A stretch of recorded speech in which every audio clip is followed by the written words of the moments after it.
Huh? You're solid. You have to hit solid. You have to hit the solid balls in. If you hit if you shoot a strike ball in, that's a point for me. I don't know how to work this. Your hand has to be against the ground like this. Shit, that's yours.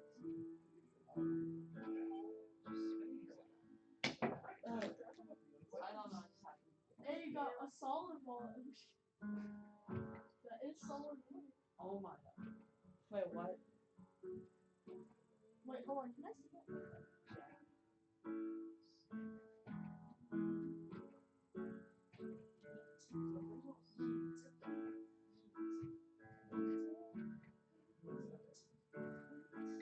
I shall give you more of my staff. You don't have a staff.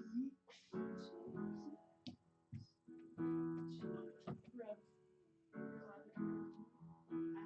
Nope. Whoa. It's all of them. Wait, what? What did you do? You didn't even hit the white ball. Right, I did. What? I didn't even. It looks like a white ball. Really? Get this thing shut.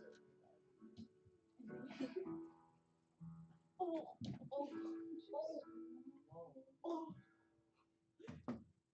oh. That. So there's this girl that that started dating this kid, and it's been like half a week, and they already. Okay, it's my Dated turn. a girl for half a week. Is it my turn? Is it my turn? Is it my turn? Wait, half a day? I don't date Did you girls say that half a often. So what do you date? Who do you date? No. I date myself. Oh, wait. Somebody. So you've been dating your entire life? Okay, I. Actually, a break.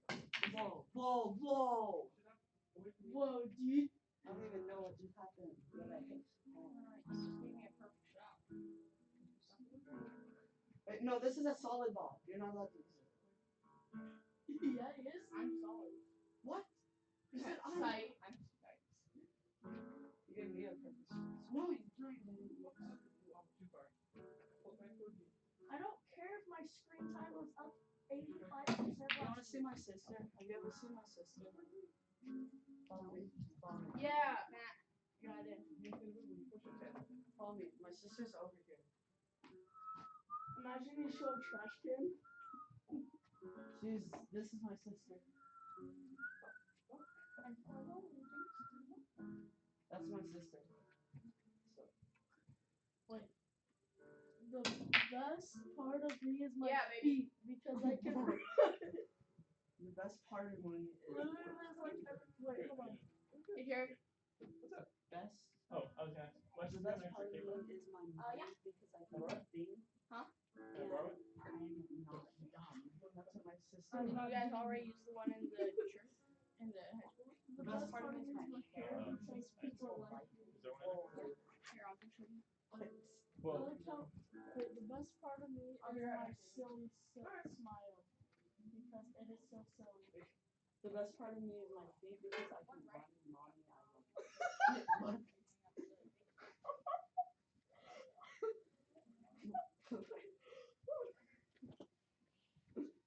What? Mommy, I love you. It's Mamie, okay? What? What if her name was Mamie? The best part of me is my eyes because it helps me see. It doesn't help you see. It is how you see. Your eyes don't help you see. They make you see. Okay, I'm making this one. Hey, it's still my turn. The best part Matthew, it's still my of turn. me is my feet Jared. because I can run. Mommy, I love you. What? Okay, what? No, I didn't touch the ball. I was just kidding.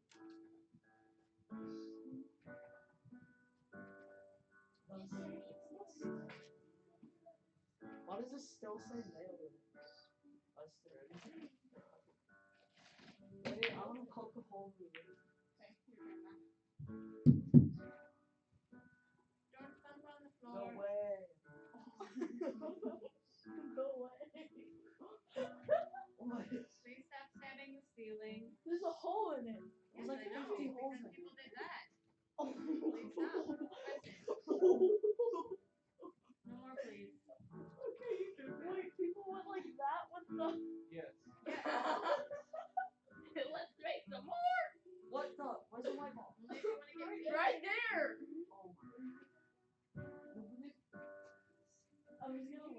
he put his finger up. No way. Every time he hits the ball, No way. I hit it. No way.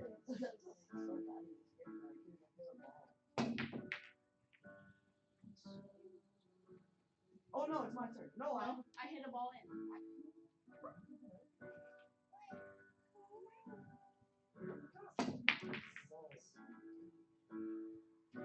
Two more balls.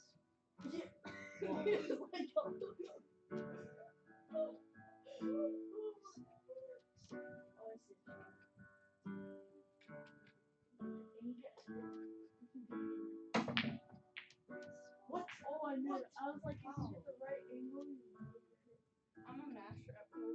Did you guys know that? Did you know that I actually do know how to play this game, and I just forgot? I know how to play it, and I forgot. And I was never good at this game. Your turn, Matt. Oh, if you hit the black ball in, it's 2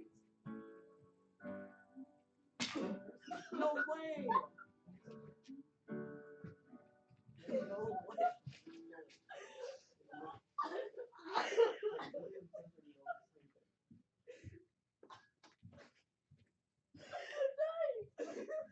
Play, sir. Yes. Alright, grab a controller.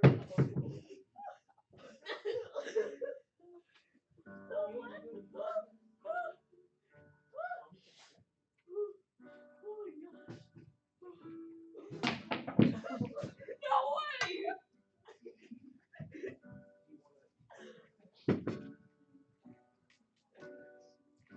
Get your shot, Matt. My eyes tear up when I start laughing super hard.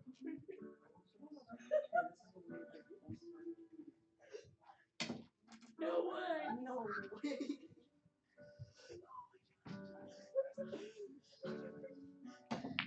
No Oh way. my. I can't hit the ball. Your turn, Matt. It's better than I'm yours. dying.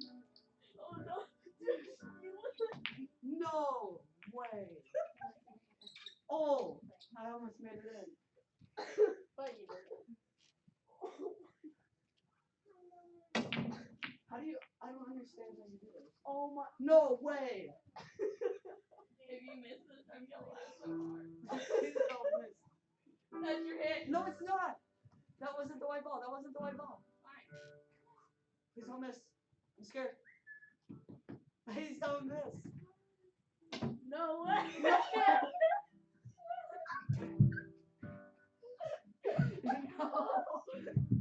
Here, Matt. How does that happen? Oh my. Matt, I'm gonna help you out. Goes around. That doesn't make any sense. I'm gonna help you That out. doesn't make any sense. I don't understand. Dude, no way. Please don't. That's right.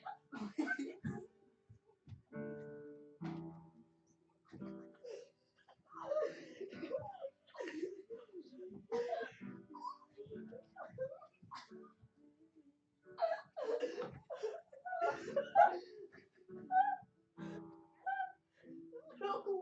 No! No way!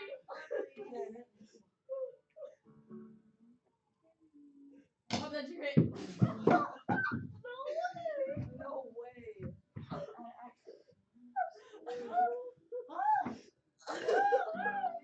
Oh my gosh. I'm dying. No way. I'm dying. No way. I can't breathe. Finally. That's it. No way. I can't even. Oh, I see what you're doing. No way. No. Ooh. Okay, I got a perfect shot. No way! No way. It almost made it. Oh, you did. I didn't even hit one ball in.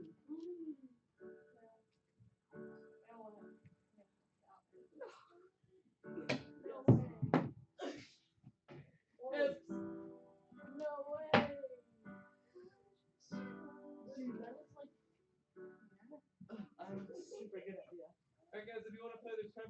game. No, Otherwise, we got no way going over here. My favorite No song. way! No. Why? Oh, that's a pretty. I love it so much. You're gonna end the game. No. Ow, my chin. No, I still have to hit the black ball in. Oh wait, that's my ball. I know. It's both of yours. Please don't hurt me. No way! No. Okay, ready? Come on. Hey Matt, I'm gonna tell you something. Until you have all of your balls knocked in, you cannot hit the black ball in. If you still have your balls left out and hit a black ball in, that's a penalty and you automatically lose. No, Matt. Don't have your stick against the ground. That's No, I didn't mean to hit that. No, No way! I didn't mean to hit that. No way! No. Oh! No, yes. No, yes. Oh wait. Oh no. If you hit the black ball then. No. Yes. No way! No way.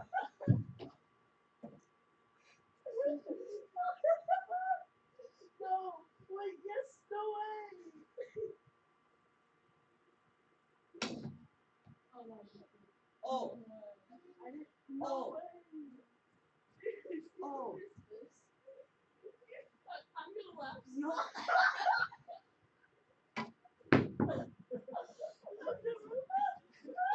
I really laughed that hard to where I start scream laughing.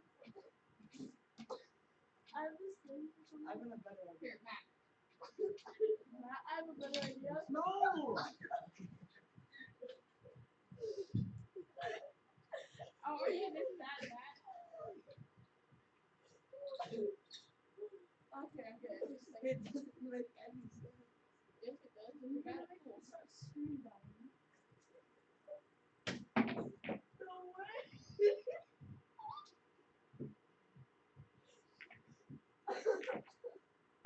No way! Matt, you know you could put your ball right here and do that. No way! Well, you can't move it now. This is mine. Wait, no Fail. way!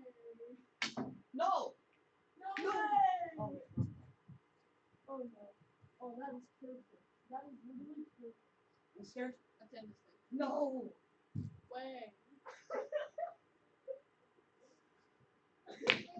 Yes. Yes. Guess what? Oh. No. What? No, Why did I think this? Hi. I was saying how He said he wanted to say no way. No. No way. You almost made it in for me.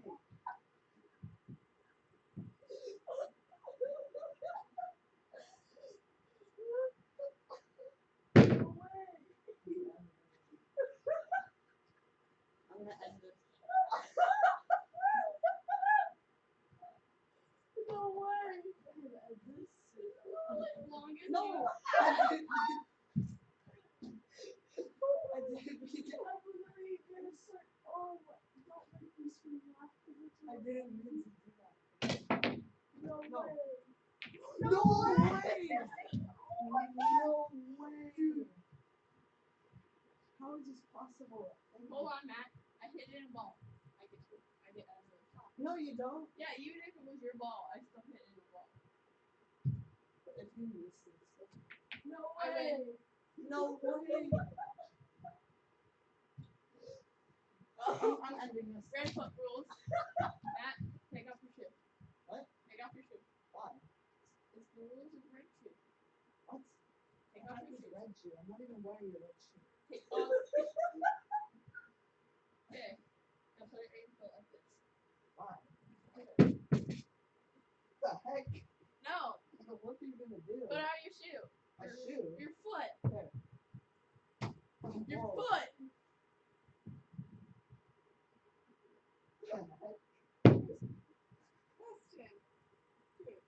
It's red shoe. But I'm wearing a black shoe. No way.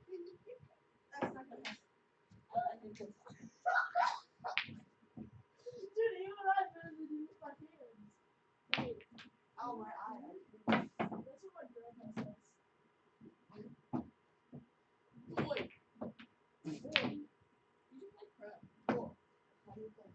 Oh, it's not Boy. Yeah, instead they say we should play this board. Hey, Daniel. Oh, let's go back. No way! Every single time this is the white ball versus the ball. No way! Where he barely hits the ball. No way! Listen.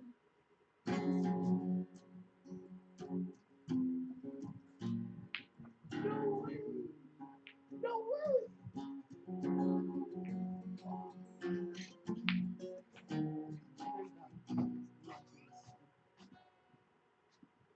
But you want to play?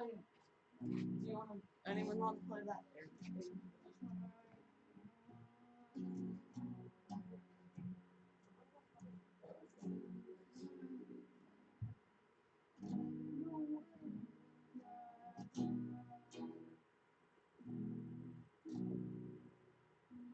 No way!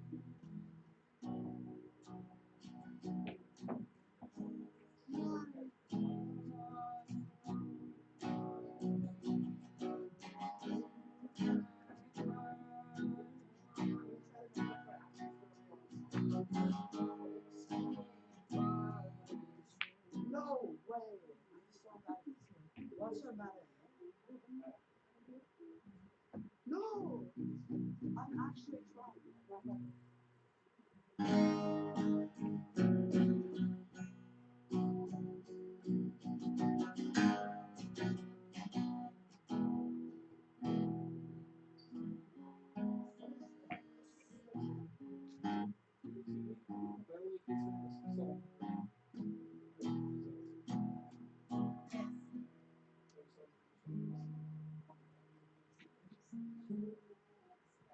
Perfect. Cool. Alright.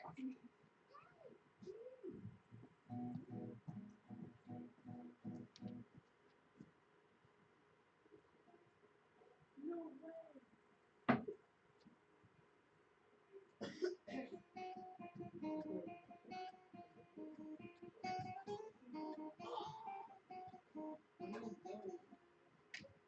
What song is that?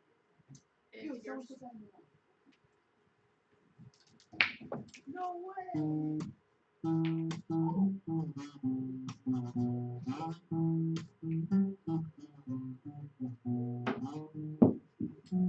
No way!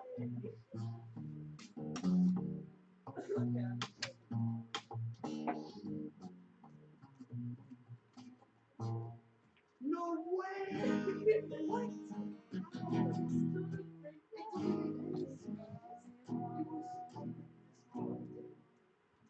This is so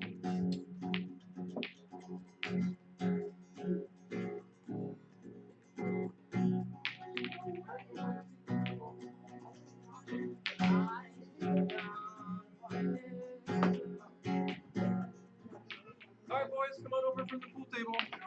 Oh, I'm in it. To the grand Whoa! Whoa! I'm so No good. way. Whoa! There's no way. There's no way to stop. No. What? Oh my! No way. Just see that. No way. Just see that. Wait, are you serious? Dude, I did too. I do too. That's my favorite song. Hey, I'm glad I picked it. No way. Another song, I ran out of that green. Where? Why is there only like You one got page? that's a great song. Oh yeah, listen. I don't know it. Oh, yeah, Jacob really likes that one too. That's a good one. See.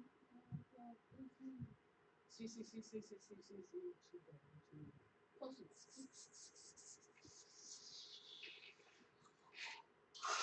Okay. All right, guys, bring it back down a notch. Do we have sound? Show it, give it a shot. Check. Got the white mic. Green piano. Why you say Green my name? piano. Wait, isn't it green and orange? Oh, so you're talking to the Microphone. Oh, I get confused. Okay. That was well, I'm first. All right, is it again? Check, check. Ooh, there it is. And I can print it up here too if you need. Alright, let's do both at once. Check, check. Singing, playing. Check.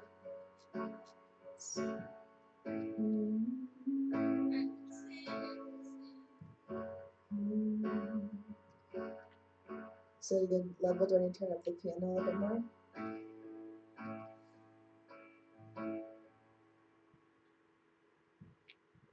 I think you're good. Okay, cool. You gotta go, Singing. All right. Good morning, guys. If you'd like to, you can join the group over here, but if you're comfortable there, I understand. I could just sit over here. Okay, sounds good. All right. I'm going to open us in prayer and we'll get started. God, thank you so much for this morning. Thank you for these guys you brought here. I'm just so grateful that we can just be here and worship you and just be brothers and sisters in your name and just lift you up in song, God. Thank you for this time. Just bless this time, Lord. We love you. In Jesus' name, amen.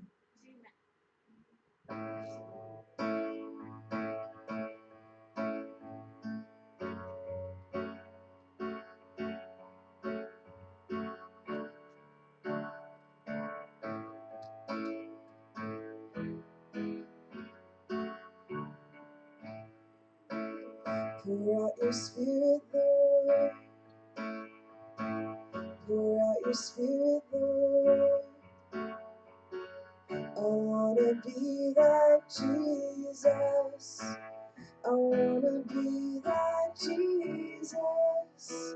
Pour out your spirit, Lord.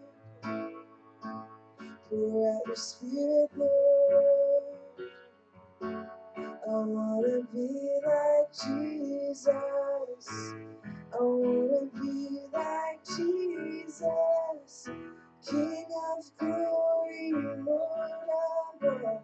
Your face I seek, your name I call. Jesus, Jesus, Jesus.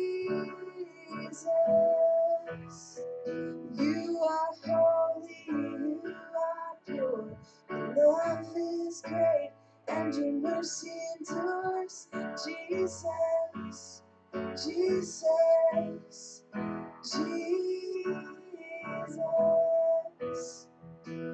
I choose to honor you.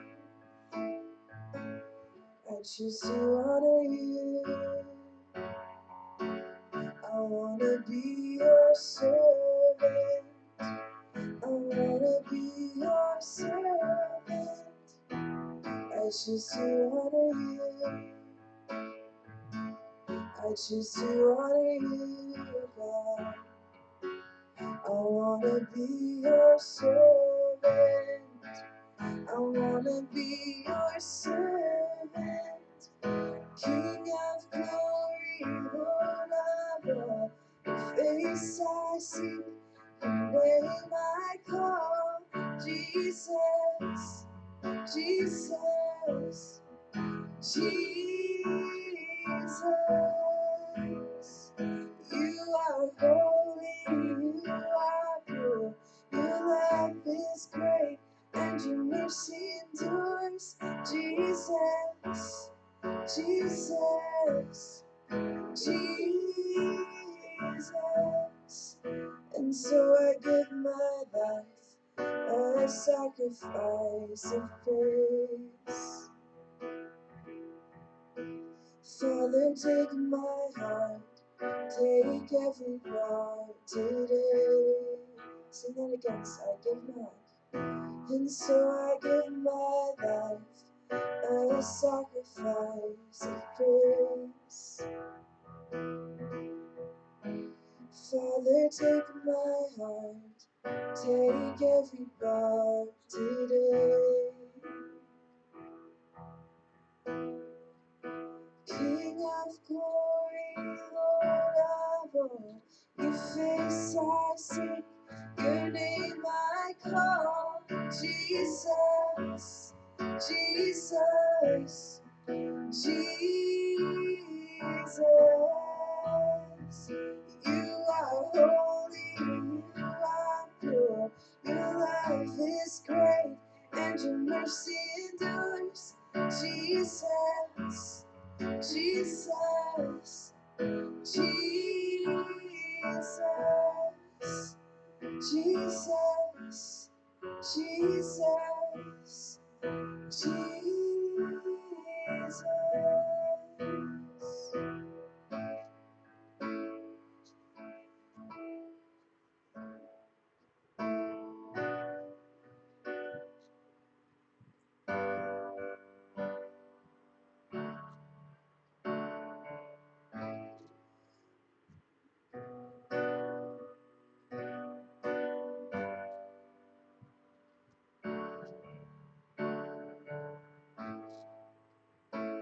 You speak, confusion fades, and just word, and suddenly I'm not afraid, 'cause you speak, and freedom reigns, and there is hope in every single word you say. I don't wanna miss one word you speak, 'cause everything you say is life to me. I don't wanna miss one word you speak, so quiet my heart, I'm listening. When sorrows roll and troubles rage, you whisper peace. When I don't have the words to say, I won't lose hope. When storms won't break, you keep your word. Oh, and your promises will keep me safe. I don't wanna miss one word you speak, 'cause everything you say is life to me. And I don't wanna miss one word you speak, so quiet my heart, I'm listening.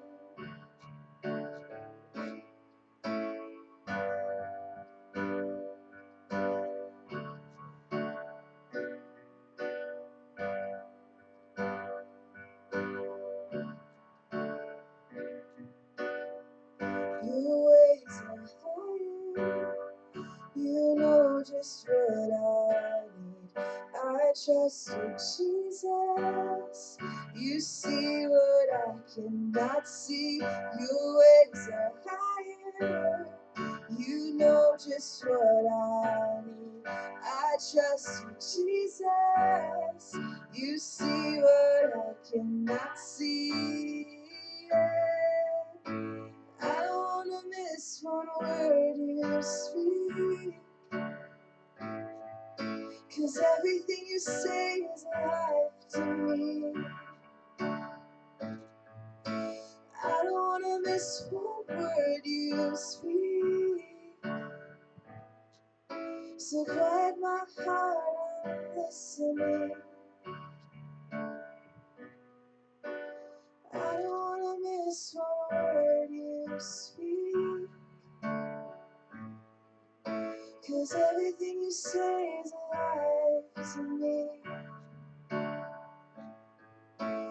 I don't wanna miss one word you speak, so quiet my heart, I'm listening.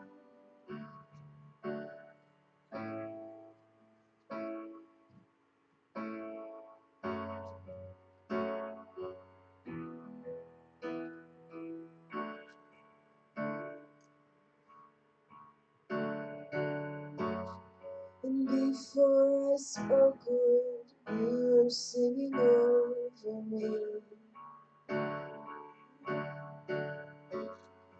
You have been so, so good to me. Before I took a breath, you breathed your life in me. You have been so, so kind to me. Entirely overwhelming, never-ending, reckless love of God. Oh, it chases me down, fights till I'm found, leaves the 99, and I couldn't earn it, and I don't deserve it. Still, you give yourself away. Holy, overwhelming, never-ending, reckless love of God. When I was your foe, still you have fought for me. You have been so, so good to me.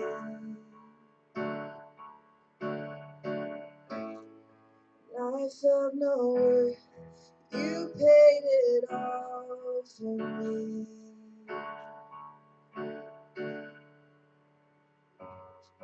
You have been so, so kind to me.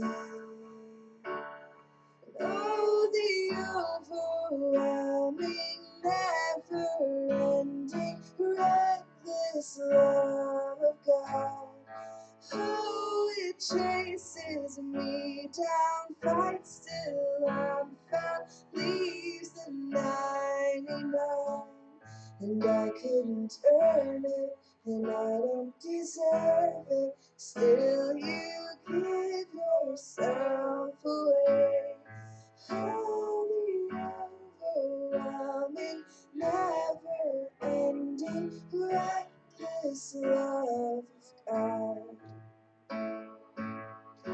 There's no shadow you won't light up, mountain you won't climb up, coming after me. There's no wall you won't kick down, lie you won't tear down, coming after me. There's no shadow you won't light up, mountain you won't climb up, coming after me. There's no wall you won't kick down, lie you won't tear down, coming after me. Oh, the overwhelming, never-ending, reckless love of God. Oh, it chases me down, fights till I'm found, leaves the 99, and I couldn't earn it, and I don't deserve it. Still, you give yourself away. Holy, overwhelming, never-ending, reckless love of God.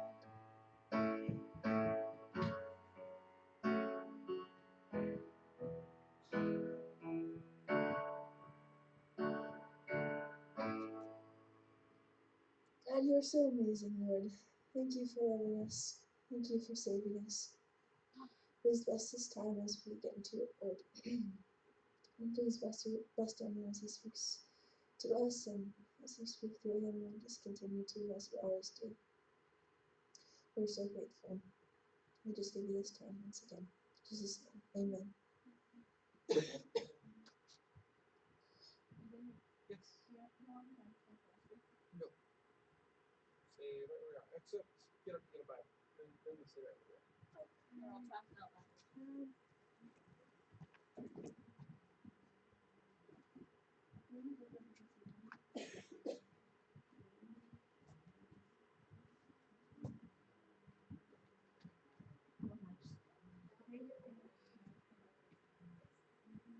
Should I open it? Genesis chapter 9. Seriously? Yeah. Oh, wow. Why is that a serious thing? Because I was gonna say it. Oh. Really? You did? Yeah. I'm impressed. I'm on 9. Good job. Well, remember last week we were on Genesis 8, so I was guessing somewhere around there. Wait, last week? You are correct, sir. I saw him. Oh, Jesus. Yeah. Because You missed it, man. Lexi missed it. wasn't here Yes, I was not. last week, so So we made song sheets in Weston that worship. Sweet! on the couches. Dude, that's awesome. Good, I'm glad. I just had to do it first service though, just because like we had a bunch of beeps second Yeah. service. Like we ran out of chairs. Yeah, I had to I sit didn't on want to put them on floor. the spot like that. It's really Whoa. hard to go up in front of your peers. When your mom Yeah, I I know. didn't want to just knuckle them up there and say go for it. So I do know. a tough Certainly gig. worship in It's a tough elementary gig. school. I said I could do it. well, I know you can. And do you remember last week, first service, how even though you did fantastic, you were mocked by your peers, except there was one peer. Isn't that strange that you did a good job and yet you were still made fun of? Why? Because he's the same age as the people he was leading. That is completely standard. It's not good, it's not right, but it's totally standard. So I didn't want to stick you in front of 23 of your peers because of that percentage effect. And even if you did a good job, people would still, as many as would pat you on the back and say thanks, Weston, the other half would go like, for no good reason. It's totally stupid. It happens to me all I the just time. didn't want to push you into that. So we just did first service. But if I was volunteering, that means I'm okay with it. I'm still culpable. I play my guitar at school. All right, guys, we're gonna look at Genesis chapter 9 today. Winston, I totally trust your abilities. It's not the point. It's just the other kids. That's what I can trust. Just don't trust them. Any whoosies. Genesis chapter 9 through 10. Today we're gonna look at 9 in depth, and then we're gonna sum up chapter 10 because chapter 10 is really hard to comprehend. It's just all names. Just like All me. names. Yeah. Okay, so chapter 9, Weston, you want to start us off with verses 1 through 4? Sure. Should be the same as your Bible.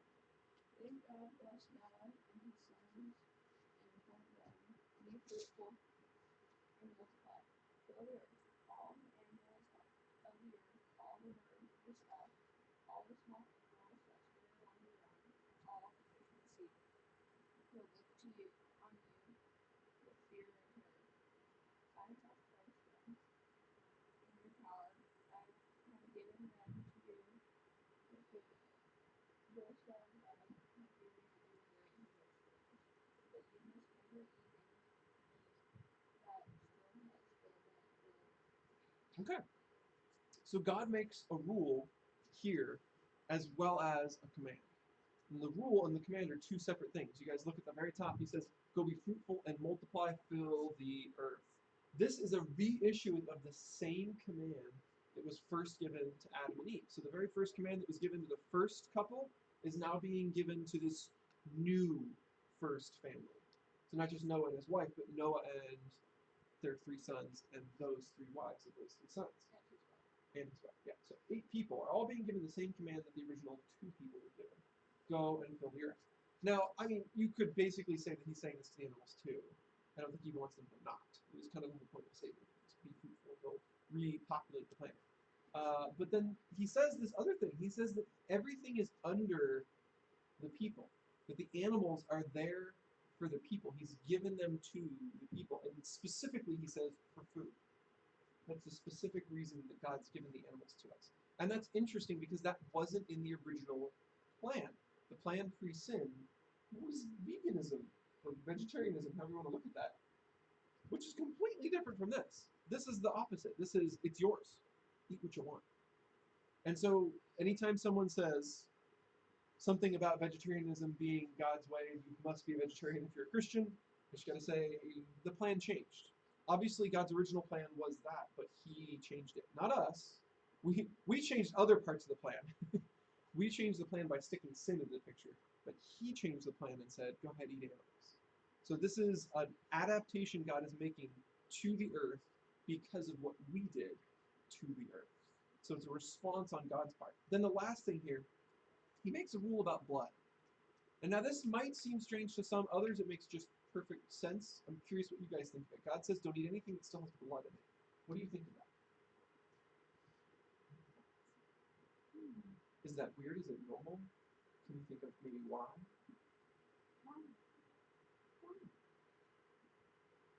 Any thoughts at all? Nothing? Nothing. Have you guys ever eaten any raw meat? What kind of meat have you eaten? That was raw.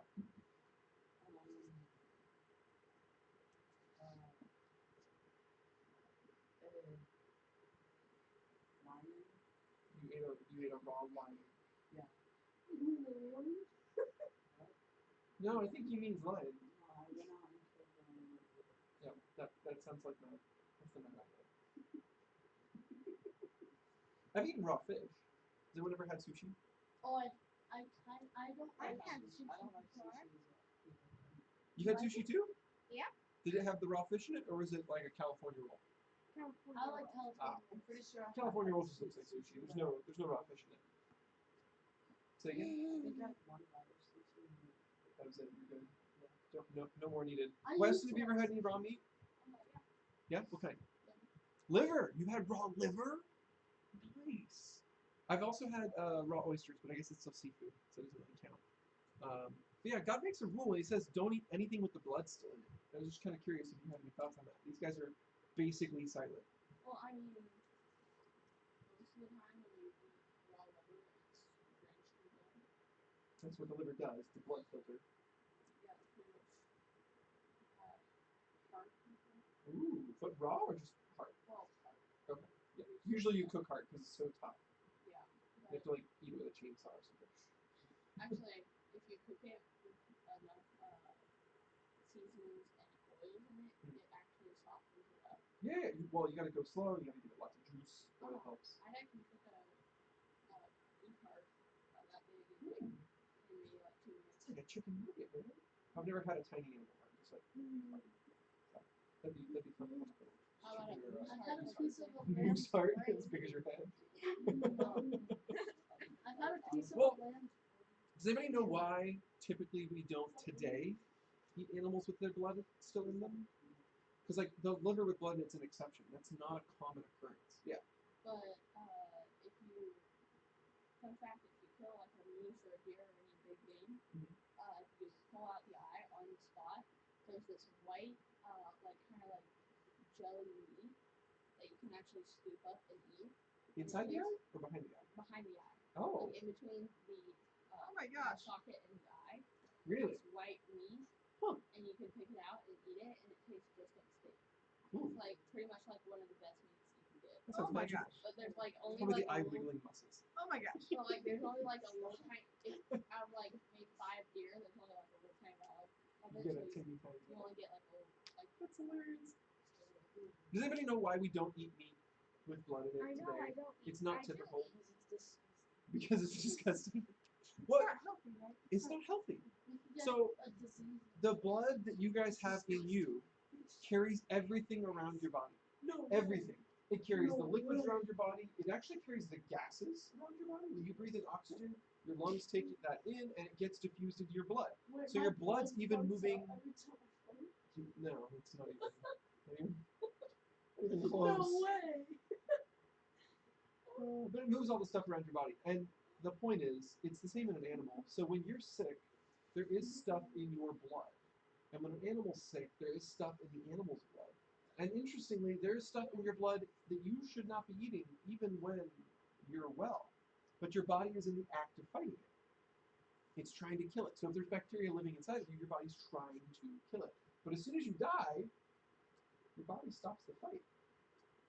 It stops putting up a fight. So whatever bacteria, whatever organisms were living inside of you when you die, they take over. Your body shuts down and the bacteria starts up. Woohoo! Free reign! I get everything. Same in an animal.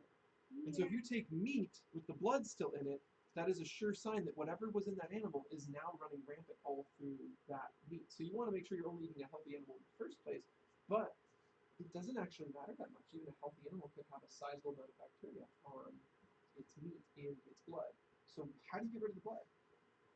You wash it out. Sure. Yeah. Yeah, you can actually drain it out. When the butcher goes through and butchers the meat, they drain out the blood. So the meat you see at the store, even though it's red, it is not as bloody as an animal was when it first died.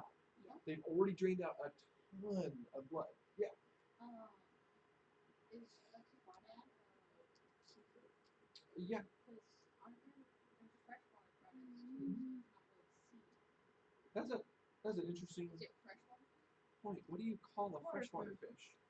An aquatic Water food. food. Because, like, I mean, look at all the fish that come from lakes. They're not Yeah. seafood, so we still call it. Usually we call it seafood. Yeah. Anyways. But it's not. Lake food.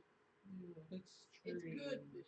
It's good. It is good. We'll go with that. Good. Lake river. All right. So last thing we'll say about Well, lifeblood. what if it's from a lake? The other thing you can do to nullify all the stuff that lives in the blood, all the bacteria, all the organisms that could do harm to you if you eat that meat, is you cook it. Once you cook it, the blood and stops being red. The organisms die. We've actually checked scientifically what these temperatures are, and this is where you get the temperatures that they recommend. Please cook your beef to 165 degrees. The reason is because we know at 165 degrees, nothing that lives in a cow that could hurt you will still be alive. So even if it was a sick cow and we didn't know it, we missed it, and you bought sick cow meat, you cook it, it's fine.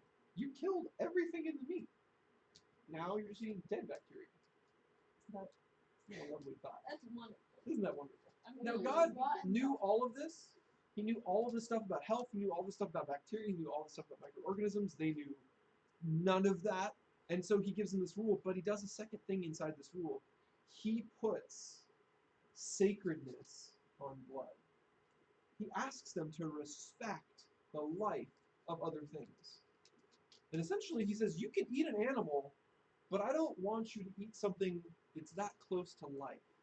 When you kill it, you need to understand what you're doing. And so draining out the blood is a really visceral step in the making food process. And most of us Americans don't see it. Most of us Americans do not get to know that process. We don't have to watch as the life drains out of an animal before we eat it. And so there is a piece missing in most of our brains. When we go to eat meat, we don't think about the fact that an animal lived its entire life and then died so we could eat it. We don't think about that. I do. Well, if you have butchered an animal or hunted an animal, then you've probably had that experience. And so it's real for you. Like, you've seen the life leave an animal. You understand that it was living, it had its own life, it was doing its own things, and then it all stopped so you could eat it. And you understand the amount of meaning that was in that animal's life. Most of us go to the store and buy a steak, or more realistically, go to the restaurant and buy a burger, and we don't think about the actual cow that lived and was raised by its mother for years on a farm and then died so we could eat a burger. We don't think about that. We just good burger, bad burger. Let's find out. That's it. We don't care about the cow. But God actually put this into the original system. You've got to get rid of the blood, and that process means you're there, and you actually have work to do once that animal's dead. You can't just go straight from it's dead to eating it. It's against the rules. So he was taking care of them health-wise, but he was also taking care of them spiritually, because he was making them understand the meaning of blood, the meaning of life, the value of it. Okay, move on. 5 through 7. Matt? Ready? Yeah. Yeah. Go for it. You can read that or that, your choice, whatever's easier for you to read. And I will require the blood of anyone who takes another person's life, if alive and because a person must die. And anyone who murders a fellow human must die. If anyone takes a human life, that person's life will also be taken by human hands. For God made human beings in his own image. 7. Sorry, that's a typo.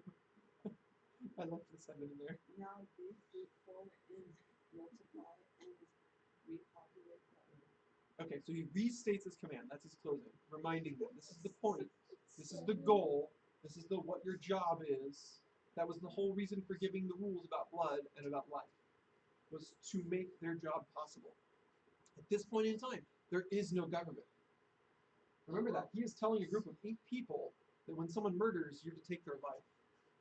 8 people were given that command, not a government, not a king, not a president. Wouldn't they be murdering them, so they would have to die? No.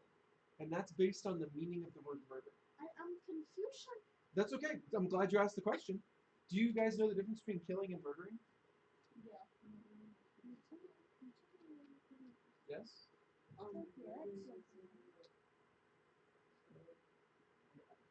Okay. Take a stab at it. Murdering is when you kill out of hatred. Mm. But killing is for a cause. Like something God. I wouldn't put too much definition on killing. Killing is just the act of their life being taken away from them. So God could kill a person could kill a person, an animal could kill a person, lightning could kill a person. Like, there's not a lot of for a cause or certain reason, or killing is just the life going away. That's it. Like that. Yes. So there's a specific reason for murder. Killing is just the action. And so God does something interesting here. He says that if an animal kills a person, then the animal's got to die. What does that mean? It means the animal gets punishment no matter the reason. It's just the act. But then, anyone, this is a person now, who murders, not kills, murders a fellow human must die. Meaning, killing is not punishable by death. Murder is punishable by death. Killing is not punishable by death. Murder is punishable by death. And it's a big difference. Like, what if you accidentally killed a person? It's not murder. I'm not joking. Like, crazy example. You're walking through the kitchen with a knife because you're going to the chopping block to cut something, and you trip, and you stab someone while you're tripping, and they die. You had no intention of killing them. Or more realistically, Sure. Here, driving down a rainy, windy road, and someone walks out in front of your car, and you see them coming, and you kill them. Yeah, you're just driving along doing your best, and the fact that it's dark and rainy means you couldn't see them. You weren't trying to kill them. Total accident. So the question is, do we put that person to death? Well, No. you were driving in the rain, therefore you should die. I don't know if that works out. I don't think that makes sense. It should be a law that you can't drive. You just can't drive. It's raining, gotta pull the car That over. would be a bummer. Gotta wait out the storm. I'm like halfway home from Disneyland. Just All gotta the kids sit would here. love dirt. Can't drive in November. Yeah, November's no driving Just month. can't drive. But that also means no school. November is walking month. Alright, so what does this mean? Murder is not just wrong, it's not just bad. Murder actually does something to other people. There are wrong things you can do that are against God only, but murder does something against everyone. Everyone in the community is hurt when someone is murdered. People lose a friend or a family member. God has his original, this is the best sort of plan taken and pushed to one side. And someone basically has said in murdering, I don't want to follow what God's plan is and let this person die when they die. And let them just live their life as long as God would like them to live their life. I want to end it now.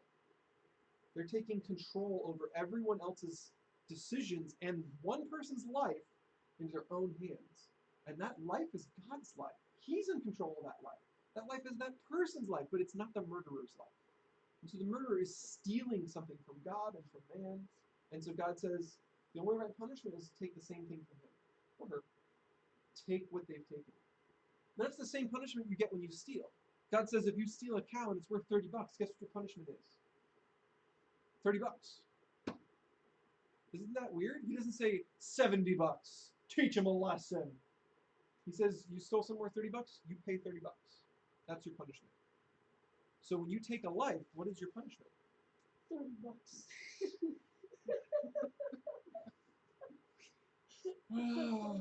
I want to say I walked right into that one, but I feel like it wasn't me that time. No way. I got exactly water bottle with black. Oh my No goodness. way. No way. Really? An honest answer. If you take a life, what is the proper return punishment? Your life taken. That's it. Your life taken. So God says that's going to be the punishment. And he says do it with human hands. Now, why isn't, that was the original question, why isn't that murder? Why isn't it murder when you kill a murderer? They're the murderer?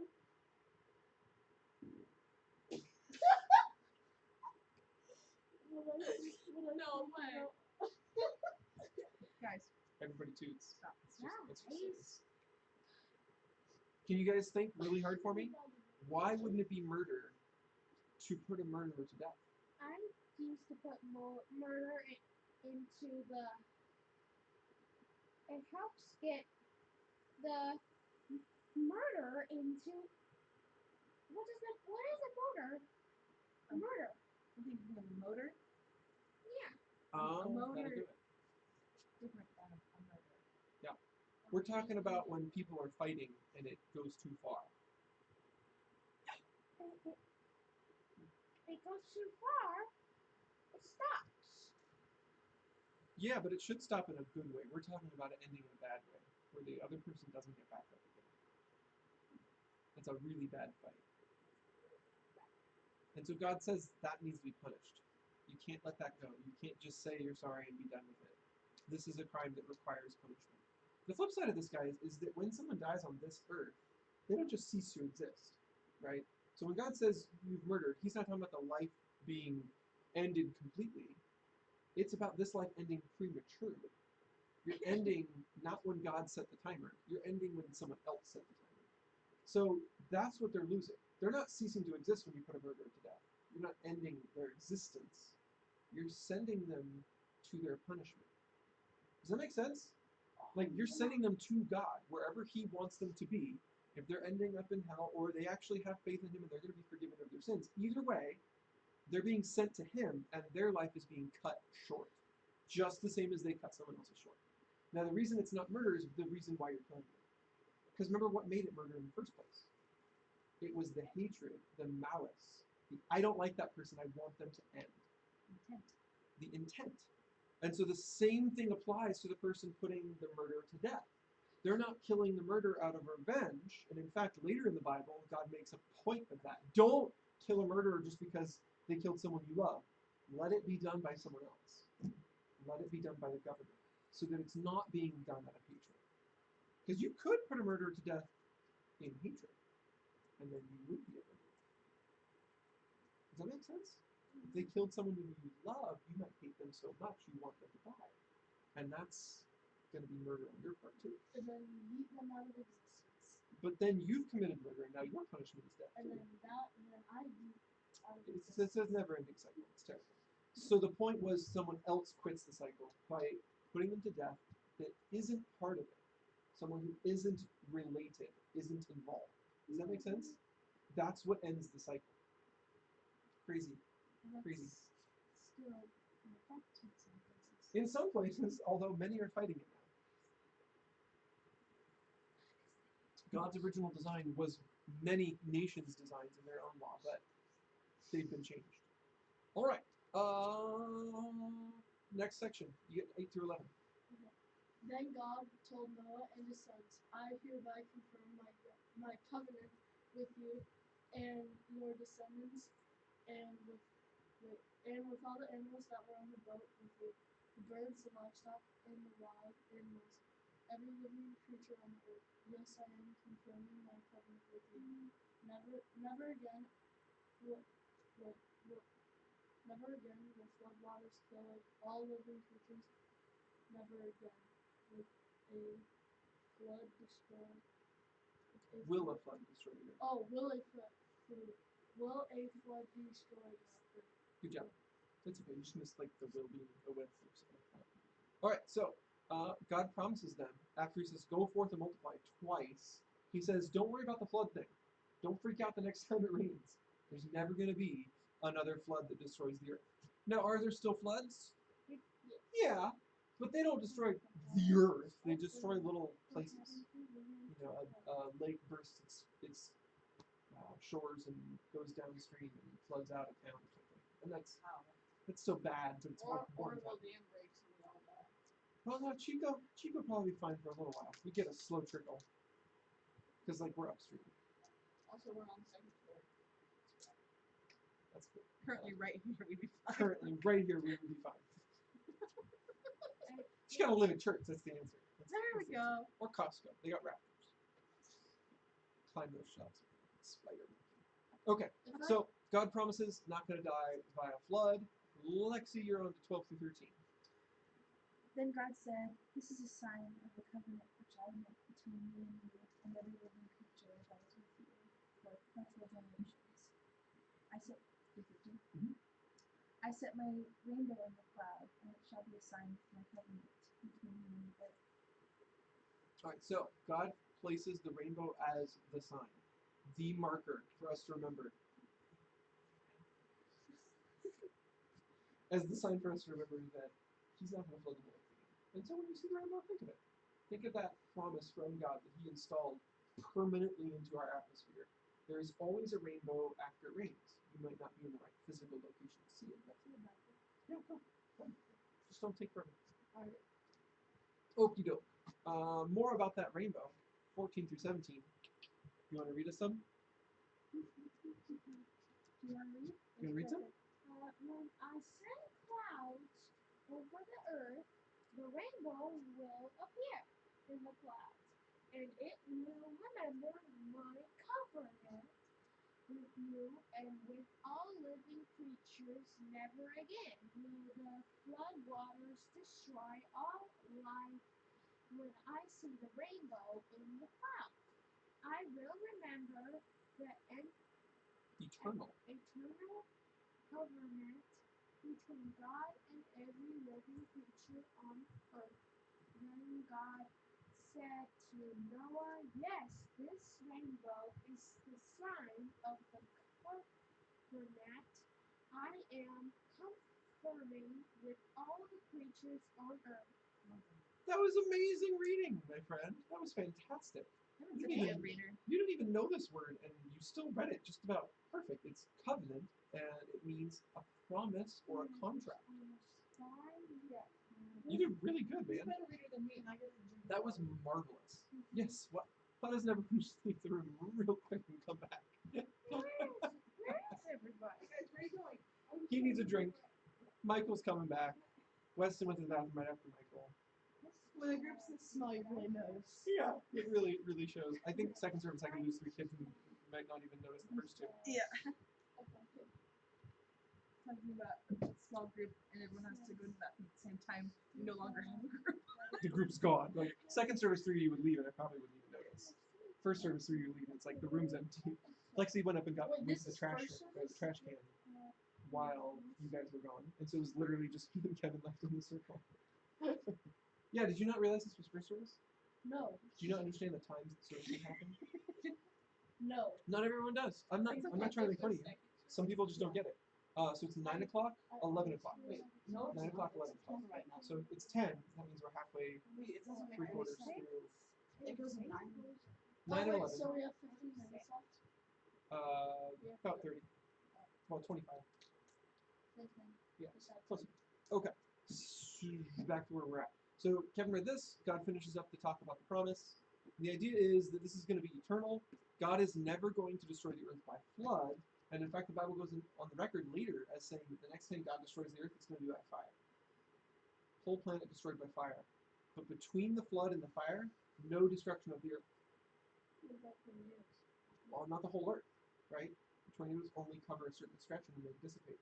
What about hurricanes? A tornado? Same deal. It covers a certain part of the globe and then it dissipates. Because God promised it won't, so it won't.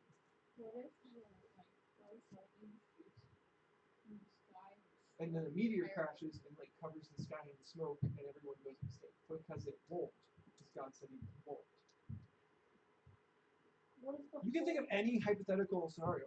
Nuclear winter, asteroids from the sky, space aliens, like take your pick. God said the earth won't be destroyed from the time of the flood to the time of the fire. And the fire's coming after Revelation is just about finished. So like most of Revelation happens at the very end, then the fire. So you're saying that even if we can't, like, show me nuclear bombs that would flood the earth, God said planet, last week, if you recall, that the hot and the cold, the summer and the winter, the planting and the harvest are all going to last until he comes back and destroys the earth. So obviously, even if we started a nuclear war, it wouldn't go to the point where no one was left alive. We would only partially succeed in killing the earth. But how would God let that happen if he's already promised it's not going to happen? Because what if he changes his mind? He's like, actually. That's not how his promises work. No. That's not how his promises work. Well, His I- promises are made as a being who can see straight through time and knows the ending. So he's not making his promise like, oh, I hope I can keep it. He's making his promise knowing what the outcome is. That's really different than how we make promises. We make a promise and we might intend to keep it, but that doesn't mean we're able. That doesn't mean we can keep it. God makes a promise that he can keep. Oh. Thank you, dear. Okay. Over to Weston. Me. Wow. Oh, I love this one. It gets so ridiculous. The sons of Noah who came out of the boat with their father were Shem, Ham, No reading comma, commas. Don't You read just pause. commas. You don't read it. and Jehoshaphat. And Japheth. Ham is the father of Canaan. It's Canaan. Like Cain it and Abel. says. Cain and Abel. No, not like Cain and Abel. Cain and Abel versus Canaan. Cain and Abel. No. There's no Abel. Canaan. It's Cain and Abel. From these three sons of Noah came all people who now populate the earth. Wow. So I'm a descendant of Noah. Yeah. Almost. Wait a That minute. means we're cousins. Yeah. Come here, Wait. cousin. I love you, man. Cousin. Wait, no, that's so weird then. Yeah, we're all descendants from Noah. But think about how many generations that is. Whoa, whoa. Whoa. Tone it back. Wait, Alright, guys. Hold So on. figure out the generations of this. So Okay? that means people, Wait, hold on. so that If means you do the people calculations, marry their right? cousins. So for all time, the average generation length is about 30 years. If you average it out, and then Noah's flood happened, like roughly 4,000 years ago. So if you divide 4,000 up by 30, That's easy. then you only get like 133 generations. What? Yeah. Oh Isn't that weird? goodness. Okay, here's a How better much one, is a right? generation? Okay, so the Earth is about 6,000 years old. Whoa. Yeah. So when you turn 60, you're about 1% as old as the Earth. Calm down. Whoa. That's a crazy thought, That's right? a weird thing to think about. If you make it to 120, you are 2%. Wait, what? There's a girl that's 125. Wow. Isn't that crazy? There's a girl that's 125. 2% as old as the Earth, because the Earth is 6,000 years old. Whoa. So if you make it to 60, you're 1% of the Earth old. Whoa. Gosh. It's a wild thought. No I way. love It feels so much bigger, right? It feels so much longer. It feels way longer. I mean, and granted, there could be 20-year generations. It doesn't Oh, seem yeah, like but that's the right average, Even though. going back in if you know your family tree, Sure. and you can trace it back to Yeah. even like 1800s, Yeah. the world doesn't seem that old. No. It's only a matter of generations. It's like 4 or 5. Yeah. It's not that many. Yeah. Like my grandparents were born in the early 1900s. If I was maybe 10 years older or 20 years older, they would have been born in the 1800s. My own Whoa. grandparents. No way. So weird. It's bizarre. It's very strange. Yeah. So my grandma and grandpa combined are 2% of the earth. I don't know how you're gonna think so, but yeah, They're they're like, around I think 60 they're yeah. like 100 or something. I don't know. Combined. Or by themselves. By themselves. I don't know. That's really I cool. think Some my people live to grandma's 100. like 86, and then my grandpa's like 87. Yeah. No, I don't know. It's cool. My grandma's actually like 70, and then my grandpa's like 70. So if you ever want to do the numbers, you guys ever want to know the numbers, you just go 6,000 Whoa. divided by One. the age they are. Wait, So, so like- what about me? Do it by Like me. 86. Do it by me. That's no, that doesn't work. Wait, can you do 6,000 divided by 12? How would that? It'd be 6,000 divided by 12. That would just be 5. That would be 0.05. I should have heard that. I don't know if I heard. 0.05. Because 12 times 5 is 60. And then you have to stop saying numbers and doing that. So it'd be so you divide their age by 60. That's it, because it gives you Wait, the can you percents, divide because my it's age by 1% of 60. 6,000? So it'd be 86 divided by 60. Can you divide So then my, you do 1.43%. can you divide my age So it's by just 6,000? your age divided by 60. What's 6,000 divided by 60? No, what's your age? 6,000 divided by 12. What's your age? 12. Thank you. So then you do 12 divided by 60. Does that make sense? So you're 0.2%. Good. I just did it. 0.2%. No way! I'm gonna go home and tell everyone I know that I'm 0.2% of the earth as old. Crazy As stuff. old as- All right, guys, let's finish this up. Wait, All right, so- Matt, you're up next. 20 through 22. Um, You're almost there? Almost done. Wait, what about You've already read 10. Oh, you mean the chapter. That comes to the end. We're summarizing it. We're not reading the whole thing word by word by word. after the flood, Noah begins to cultivate Nope. Cultivate. the ground he farm. planted in. I mean, starting farming. What? Cultivate. Oh. Make stuff grow. That's kind of what And cultivate is. he planted a vineyard. One day, he drank some wine he had made. He became drunk and lay naked in the floor. Matt's like, I walked into a trap. What does that What am mean? I reading? person ever? I go, no way. I'm sorry, No Matt. way! I'll give you this though. It's not the weirdest verse. This is true. What's the weirdest verse? No. Finish your verse. Ham, the father of Canaan, saw Canaan saw that his father was naked and went outside and told him. What? This was his response, and this is not a great response because the actual like verbiage here is that he is mocking his father. What's the weirdest verse? We're not going into that right now. Wasn't it like Matt's like, I will find it. Wasn't it like 100 people running naked through Jerusalem? Or something? No, you're just making stuff up. No. No. Okay, what's the weirdest verse? No, that's not what we're talking about. I'm looking Alright. it up on Google. Your turn. You probably get a top 10 list. Wait, Then what? Shem and Japheth, I think it is. Almost. Japheth. Yeah, Japheth. G. Oh. Good job. I know it sounds weird because it's old. Took a robe. Then the Wait. Took a robe. took a robe, bled, and held it over their shoulders, and backed into the tent to cover their father. As they did this, they looked the other way so they would not see him naked. Wait, excuse me? Yes. Why did they cover his dad with a baby? Like, why? So he wouldn't be naked. So he wasn't naked. Why? Because his tent was not closed. He was lying there, passed out, drunk, naked. It was an embarrassing state to be in. And when Ham walks up and sees it, he makes fun of his dad. He goes and he tells his brothers, like, First question. Dad got passed out drunk, he's lying over there First naked. question. So Why is he they naked? do the respectful thing. Even though this was not, Just because it's to make it a weird verse. that's how drunk he was. He's like, He was not paying attention to anything. yes. Basically, yes. Usually when you go home and get undressed and get in bed or something, or you take a shower, whatever, you shut the door first.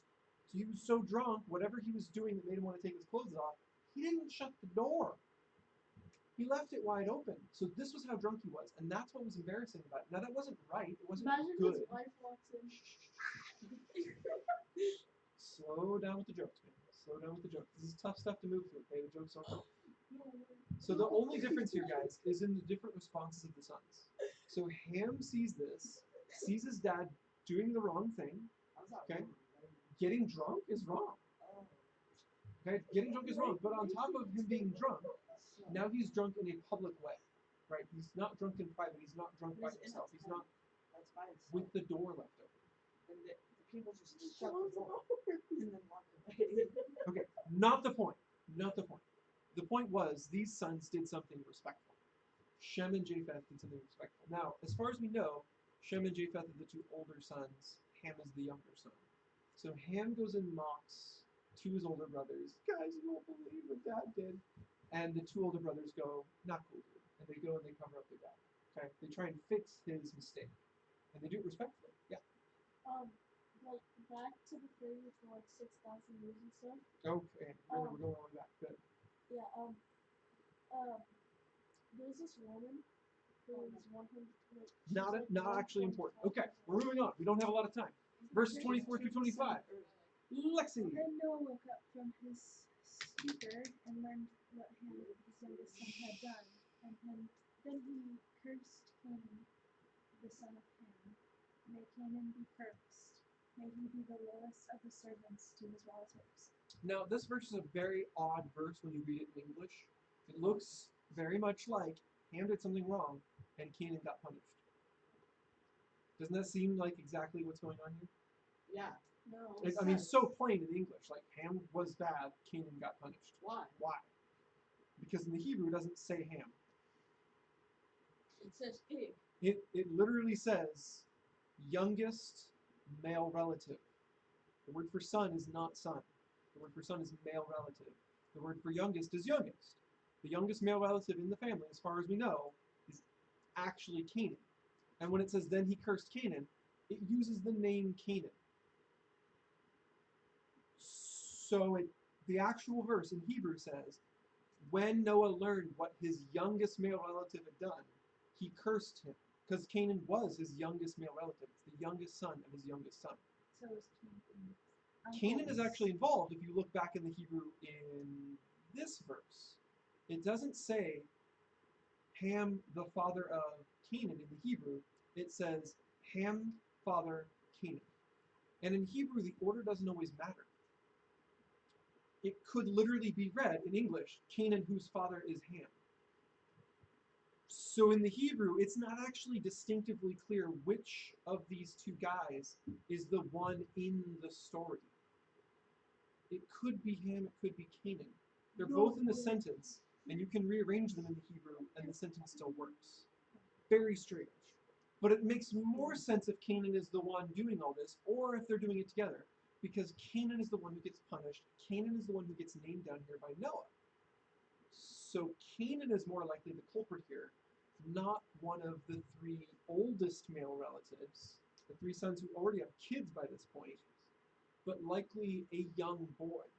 He sees this, he goes and mocks grandpa, and then the two uncles go and cover up grandpa. That's the more logical version of the story. Otherwise, we could also guess perhaps Noah's a bit drunk and doesn't know who did what. But that doesn't really match because it says he woke up from his stupor. He names a name. So it makes way more sense if Canaan is involved in the story than Ham. But again, super duper old book. We're talking thousands of years old. Sometimes little grammatical things can be confusing.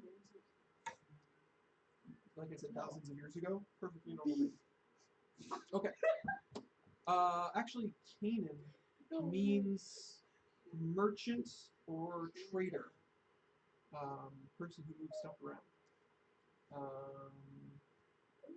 Because Cain means to get something, to take a hold of something. Canaan means to be the person who helps people get.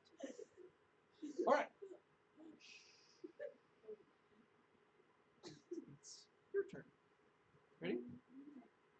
Then Noah said, may the Lord, the God of Shem, be blessed, and may Canada be his Canaan. Canaan be his servant. May God expand the territory of Japheth. Japheth, share the Prosperity. of Shem, and may Canaan be his servant. Nice. Okay, so we see here a bunch of the sons and the grandson getting named. So the God of Shem, that's interesting. Be blessed and may Canaan be his servant. We got to expand the territory of Japheth. So these are the two oldest sons. Shem the oldest, Japheth the middle, and then we got Canaan being placed as the servant to everybody else. Say again?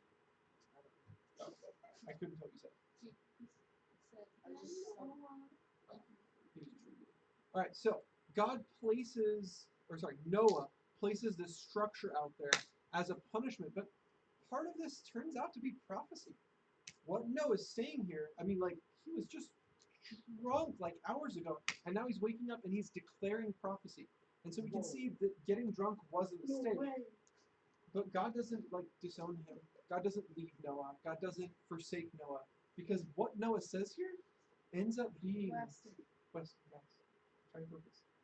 It ends up being a prophecy. This ends up becoming true, and we'll see this in the next chapter as we see all the different nations.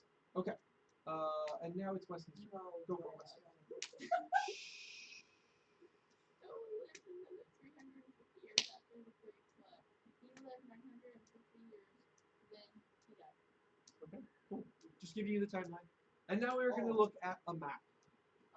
All right, so this is the account of the families of Shem, Ham, and Japheth, the three sons of Noah. Many children were born to them after the great flood. So what I've got here for you on the map is the world overlaid with some slices of color. Up here we've got Europe. Oh, I'm going to go turn the lights down. Could you stop smacking your leg? I don't know why, but it's crazy distracting me. Yeah. I know. It's kind of like you're slapping your hands, except slightly quieter. Guys, sit down. Alright. So what we've got here is we've got Europe over here.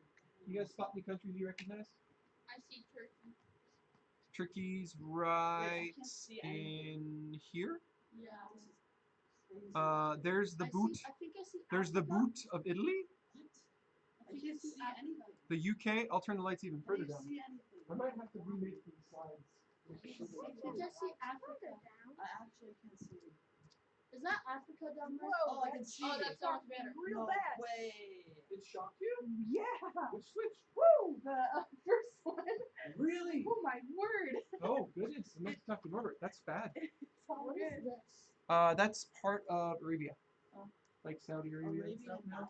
I don't know the exact borders by heart. Okay, so over here is Spain and France, the UK, the boot of Italy, Greece, Turkey. Israel. Okay, so this is all Europe, and then over here is Russia. And basically what we get out of chapter 10, when you start looking into the verses, you get Japheth's descendants first.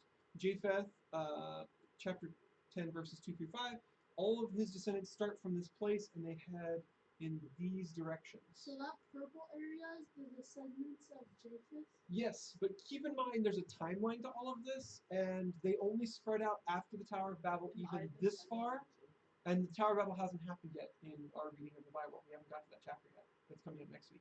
So they only spread this far, and that's only after the Tower of Babel. So what we get is a direction. They go this way, they go this way, they go this way. But we don't know how far they get. We don't know where the intermingling occurs. We don't know how many families cross over long periods of time. So it's not like everyone in Europe and everyone in Russia is just automatically related to Japheth. But it is like if you go back in time. You go back in time to the time of the first empires, like the Babylonians, the Persians, all those guys. Those eras still largely represent the dispersion of this era. People didn't get rejumbled until later during like the Roman Empire era. So back that far in time, this is largely true. Nowadays, so much has changed. So many people have intermingled. So many different races have met up across borders, and secondary combo races have been made. So after you get the descendants of Japheth, then it goes over and gives you the descendants of Ham. It saves Shem for last. Verses 6 through 20, we see Ham moving out in this direction, this direction, this direction, and a little bit in this direction, and we'll get to this triangle in the middle in a second. The triangle is kind of the exception to the rule. So yeah, descendants of Ham all moving in these directions down into Africa. And then, in the last few verses, you get 21 through 31, the descendants of Shem. And Shem, we find out, goes this way, this way, this way, this way, and doesn't really get to go towards Africa that much. And goes a little bit up into here, but not that much. And that's what this last triangle is. Oh, I guess I didn't do a crossfade there. We should do a crossfade. Got a little bugs to work out. What we've got here is, in this triangle, this is the melting pot. This area in the middle of all three territories, there is a little bit of Japheth down in here. There's a little bit of Shem up in here. There's a little bit of Ham over in here and up in here. Like, inside this triangle, those directions don't really apply. Inside that center area near the Tower of Babel, everyone went everywhere. There isn't like clear-cut lines on who went in what direction. So lots of overlap in this very center area that we call the Middle East. The Middle East has a little bit of all three mixed into its bloodlines, mixed into its history. And so we see Ham's descendants, from which we get Canaan, becoming the Canaanites way up in here, but that land they occupy is actually in all three slices. They're in a land that's right at the center of all three areas. In Japheth's area, in Ham's area, and Shem's area. Now, when these people spread out, they weren't given these areas by God. God didn't say, like, this is Ham's, he didn't do that. They just went wherever the heck they wanted. So it's not like Canaan stole land from some, no, they just went wherever the heck they wanted. Okay, so Canaanites descending from Ham, Israelites descending from Shem, but the large country groupings that you get is essentially that the medium skin tones, so certain peoples from the Middle East, certain peoples from Asia, certain peoples from Pacific Islands are all descended from the Shem side. The lighter skin tones all come from the Japheth side, and the darkest skin tones all come from the Ham side. Now, there's another flip side to that besides just the direction they spread out in. It's also that their names are actually highly symbolic. Their names may not even be their original names because of how symbolic their names are. Ham literally means, in the older Hebrew, dark, black. Japheth literally means white. Interesting. And Shem actually means dusky, or like what we would call gray, except for skin tones. So like a medium skin tone. The words actually carry a color connotation with them. Isn't that crazy? So there was a whole lot of like mess made out of this one.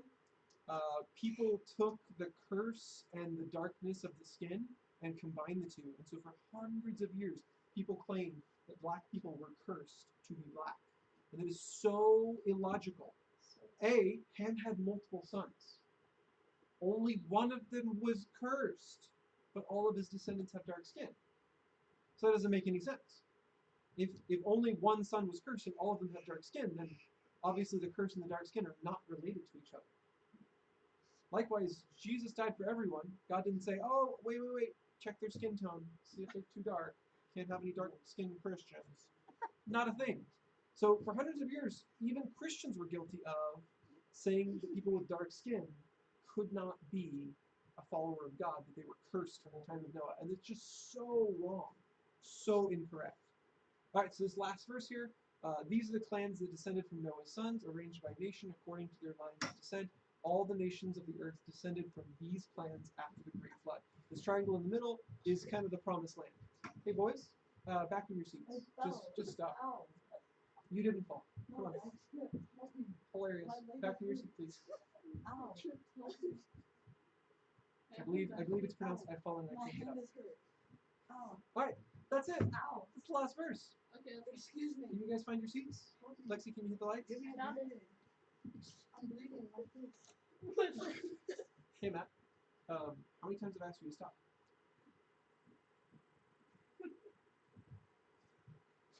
Yes? How many times?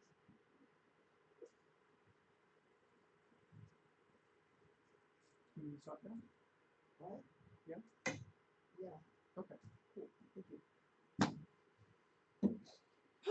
Okay, so I know it's a lot. What? It's a lot. Do you guys remember what we've actually looked at today? What we talked about today? We talked about Cain and Abel. Not even once. Hey, it's now being disrespectful, so calm down. Wait. Listen to Daniel. Wait, what? Can you think of anything we talked about today? Yeah. What did we talk about today? About the drunk guy in the tent Mhm. and the rainbows and He's not wrong. I know. Just the way he says it. He makes That's it fine. sound. Let him say it. and we talked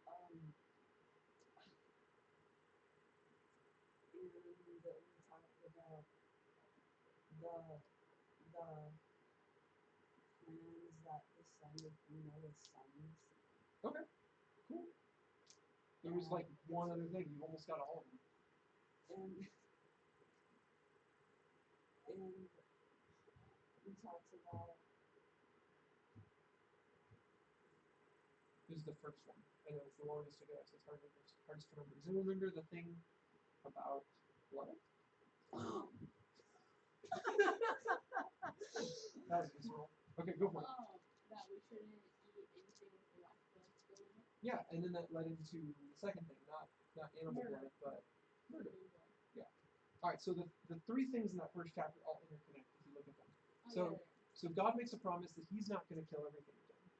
He says you're allowed to kill animals, but you have to do it right. He says you're not allowed to kill humans. And then we get this odd story about parents, kids, and grandkids. And there is actually a link between all three. If you look at them carefully, they all have to do with respect. If you respect the animal, you're not going to mistreat it. You're not going to cook it wrong. You're not going to eat it wrong. You're not going to kill it wrong. If you respect people, you're not going to murder them. And if you respect your elders, you're not going to openly mock them, even when they make a legitimate mistake, even when they make an actual wrong choice. So in all three instances, we see respect that God explains to this family, that God shows that He allows them to experience, and then He expects them to show the proper respect.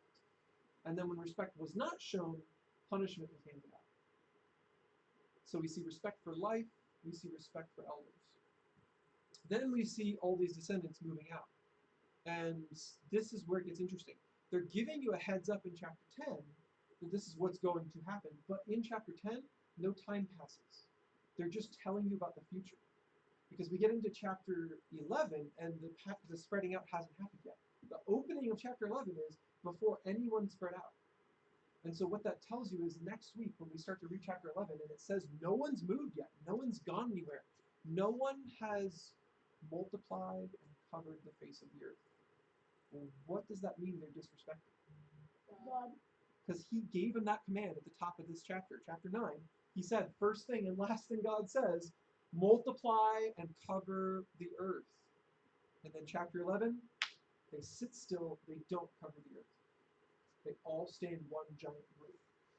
And so we see all the respect God's laying out in chapter 9 totally ignored in chapter 11 because they failed to respect Him. 11. That's next week. Whoa. Oh. Tower of Babel. Next week. Wait, I'm next Sunday? Yes. That's how this works. Oh. All right, so the respect that he talks about, though, is critical whether you live back then or not. And so I want to encourage you guys, when you have the opportunity to respect an elder, do it. Like, it doesn't just carry weight with that elder. It carries weight with God. When you disrespect an elder, that carries the same weight with God, except it's in a bad way. Yeah, Matt. I'm an elder to a sister. That's true, but if you impose your elderiness on her, that's a sin of a different kind. That's a sin of pride. So it's up to her to learn and to act on that respect, to become respectful of you. It's up to you to act in such a way that she should be respectful towards you. If you act like a tiny child, she has no cause to respect you. If you act like an older brother, you take care of her, you look out for her, you help her, then she has every reason to respect you. That doesn't mean she's going to, right? It's something she has to learn. But you get to be the example. Either you're someone worth respecting or you're someone who's not worth respecting. That's your choice. But you can't make her do it. Same with parents, same with grandparents. They don't always do things perfectly. They often make mistakes. But we know, because we have multiple elders, some of our elders are more worthy of respect. They cause us to respect them. And some of our elders are very immature. And we don't feel as much like respecting them. It's not as natural. But God calls us to respect them all anyways, even if they don't command respect in that moment. Noah was a really upstanding guy, a really good guy most of the time. And then he made a mistake.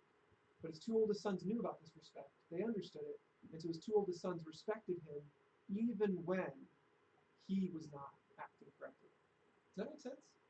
This is a really hard thing to learn as a junior hire, that adults are to be respected, that God has asked you to respect them, even when they are wrong. That's crazy. Oh, it's really hard to do. But that's something God has asked you guys to do. When you show that respect, you don't just impress people or make them feel good. What if they You kill someone? are, ooh, good question. We'll go to that in a second. You are obeying God with your respect, and that's worthwhile, even if the person doesn't deserve it. Okay, so if someone does something wrong that deserves punishment, right? Because there's a difference here. There's a make a mistake, I'm offended mistake, like, oh, that hurt my feelings. or there's a I've broken the law. There's a difference there. And when someone breaks the law, you should follow the law. It's that simple. If there's an action that you can take now that you've seen them break the law, and the action is legal and you should do it, then you should do it. You should follow the law. If it's not a legal problem, there's other options. But once they've broken the law, you gotta follow the law. Don't break it like they did. Don't keep a secret. Like, be honest, tell the authorities, do what you're supposed to do. Okay, that's it. I love you guys. Let's pray. Oh, Lord, we just thank you for your word. Thank you for the chance to look back into the past and see how things went down. Help us, Lord, to take that healthy respect you were talking about. The respect that animals have for us, innately just scored into them. Lord, that we would have that kind of respect for you, for the rules you've given us, but also for our elders. Sometimes it's the hardest part, Lord, is people who make mistakes are still the ones in charge of us. Help us to respect them no matter what, and to do it for you, not for them. To do it as service to you. Help us, Lord, to know what to do in those tricky circumstances where there's another thing we're supposed to do, like, follow the law, and someone's telling us not to. Help us to be able to discern in that moment. Help us to be instructed by your Holy Spirit. Help us, Lord, to draw close to you as we respect the elders that you've put over us in this life. We ask that in your name, Jesus. Amen. I love you guys. If there's anything you want to talk about, any questions you have, anything that confuses you, you can stick around. I understand if you have brain drain. Is it an arm so hard to love it? Japheth, Shem, Ham. Because the genealogies in chapter 10 are not in birth order. He does them in an odd order for like thematic effect. It's very strange. So yeah, Japheth in the north, and then Ham in the bottom left, and then Shem in the bottom right. And effectively the way it works out, if you look at the Hebrew words for directionality, it's like someone is standing in the Middle East, staring east. And he says, Shem has gone before me, Japheth to my left, and Ham behind. It's kind of how he says it, if that makes any sense. So, because the only link to Africa is right, like at the top of Africa. So all of Africa is behind. And Michael, And then all of Japheth is off to the left. And then all of Shem is out before. Can I run some bucket? I've never seen like geography in that. It's really hard to do because some of the places aren't current places. Gotcha. And so a lot of it is guesswork, and mine is very vague. It's like big giant pie slices because you can't get specific. No, I know Like, for a fact. and in the Middle East itself, there's so much overlap that if you don't know Hello? where the center of the map Yeah, is, hi. Take me home immediately. it looks like everyone's just in a big circle. And Michael, Well, I've also never heard the definitions of the skin tone thing. That's really Yeah, and that's just What's your ancient phone number Hebrew for actual word, reals? like the roots of the words. I'll text you. it? What is your phone number? I forgot. In Well, Like and the name after it may or may not be the Oh my sons. god, I'm in the wrong area. What is your The phone sons number? wrote down by Oh, true. Moses think could just right now. rename Go to them. contact. They needed to be Hold on. renamed for the This is story. I know unacceptable. it's in your song. He's allowed to just name them the meaning. Okay. God gets to rename people 530. however he wants. It could be their wives. Their wives came from 3 completely distinct families after, 20 generations of people down from Adam. 90? So Okay, I'm writing. who knows? And What is your all phone this number? could be orchestrated by God for all we know. He could have totally had it in mind that like I need these big chunks of DNA to survive. I think you wanted us to in a large spectrum because it'd be weird. I don't know. I think it's healthier. Well, If they see people with most genetic diversity, that's healthier. and on top of that, you gotta remember, like God invented the DNA from scratch that went into Adam and Eve. What's your phone number? And if you start with only 2 people, and you've ended up with all these Tell me how. mutations, that means it was intentional. Because the markers for skin color are not mutations. What is your phone number? The markers for skin color What's your are phone number? on switches all through our DNA. There's multitudes of them. And that's why you can have like What's your phone number? even levels of darkness between 2 people. Like they're both the same like medium tone. But one is more yellowy, one's more brown, one's more reddish. Undertone. And so like it's not like there's just one switch for you have dark or you have light or it's like a scale of from light to dark. There's actual tonality in it because there's so many different markers across our genome that affect skin tone. It's not just one. It's so interesting. Yeah, when I like I'm next to Kylie, I look green. I'm next to Kylie, I look pink. It's because of their difference too. It's relative, and so that's why you get that much diversity. Okay. Is because you're working with like 3 or maybe even 4 to 5 underlying tones that then can be turned up and turned down independently. Right. Whereas like in our normal electronic color spectrum, we've got 3 colors. There may actually be more than 3 tones in human skin pigment. You may have 4 or 5 even. Since I won the phone bucket, can I give you $1 and get a frappuccino? No. What? It's not a dollar discount, it's a dollar item. So can I get a restaurant? Good question though. But everyone can have one free. I know, but You guys can all have one of these. My dad wants some to get a big one, and I already think that's give me one more than No $100. Now we can talk to each other. What did I just say? Michael, come on. there's absolutely These are free. Have one. Thanks. No, just one. there's no picture. Okay. Then we can see it. You can have one. Take one. Oh no, I feel like something bad is coming. It's Caleb. That's even worse than bad. I'm gonna write the exact. I'm gonna write the exact words. Oh no.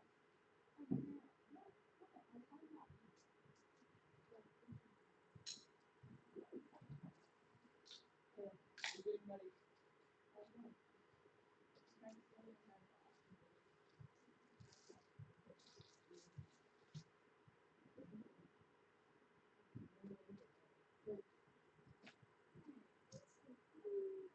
Yes, you can have one.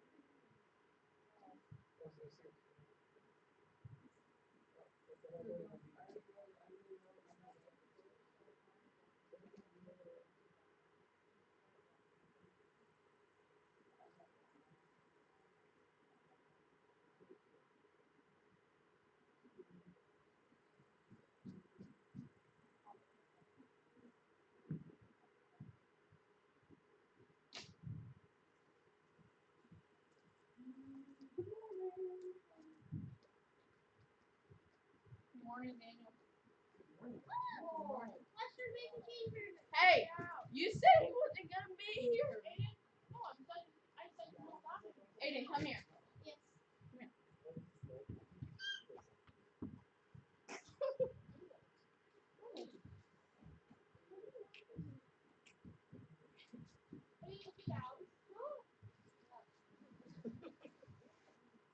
Are you being picked on by your older siblings? Yes. Aiden, get out. Why? Because I need to live here. Next year I'll be in here. Yeah? Because you have a choice to be in sixth grade or Oh, that's what one was.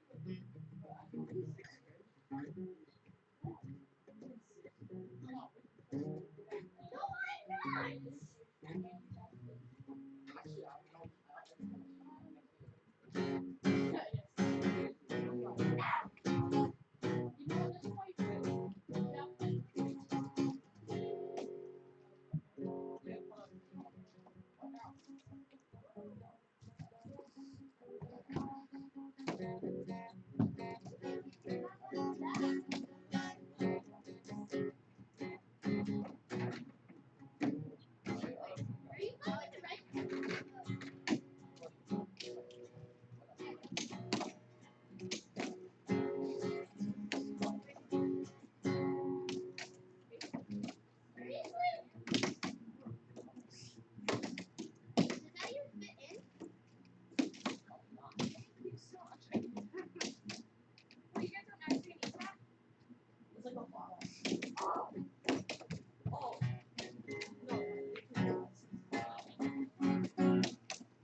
Hey guys, one each, one each.